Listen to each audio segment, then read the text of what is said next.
And on the other side, right to where the bank is, so that you had thousands of people. You had thousands of people, you know, in attendance at this man's funeral. Now, she told me that when she was born, his wife, her mother, passed away. And he never remarried after that. His specialty was to be a doctor. And when I asked my mother if she knew Dr. Rochette, I interviewed her also, she said, "Oh yes, I remember him. Your grandmother wouldn't have anybody else to assist in births because he was the baby doctor for the French people of Lowell. And he never married after." That explains the word unloved in the reading. So that's it. And at this point... Well, you're right on time here. Right on time. Right on time.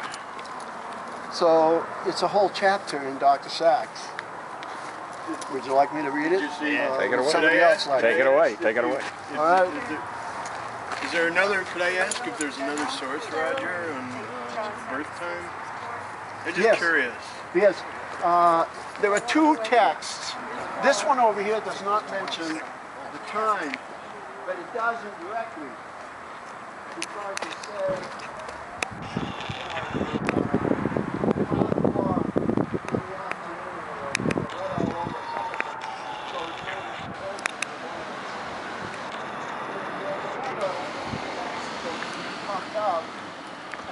it's connected to this place when he was 7 years old. And I didn't dig it out today, but this one over here gives us the idea that he was kind of narcissistic. You know, hey, I remember my popping, right? So let's do it. All right. It was in Centerville I was born.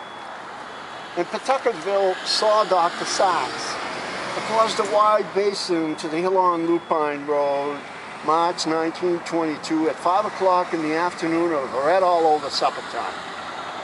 As drowsily beers were tapped in Moody and Lakeview saloons, and the river rushed with her cargoes of ice over red and slick rocks. And on the shore, the reeds swayed among mattresses and cast-off boots of time.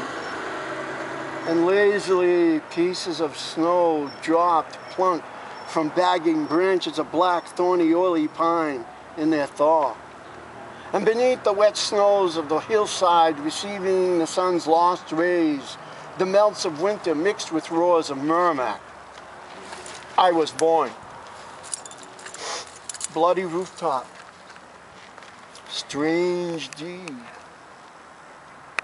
All eyes, I came, hearing the river's red. I remember that afternoon. I perceived it through beads hanging in the door and through lace curtains and glass of a universal sad lost redness of mortal damnation. The snow was melting. The snake was coiled in the hill, not my heart. Young Dr. Simpson, who later became tragic tall and gray-haired and unloved, snapping his, "I think everything she's going to be all right, Angie," he said to my mother, who'd given birth to her first two, Gerard and Catherine, in a hospital. That hospital was St. Joseph. "Thank you, Dr. Simpson. He's fat like a tub of butter, mon ange, my little angel." Golden birds hovered over her and me as she hugged me to her breast. Angels and cherubs made a dance and floated from the ceiling with upside-down assholes and thick folds of fat. And there was a mist of butterflies, birds, and moths, and brownesses hanging dull and stupid over pouting birds.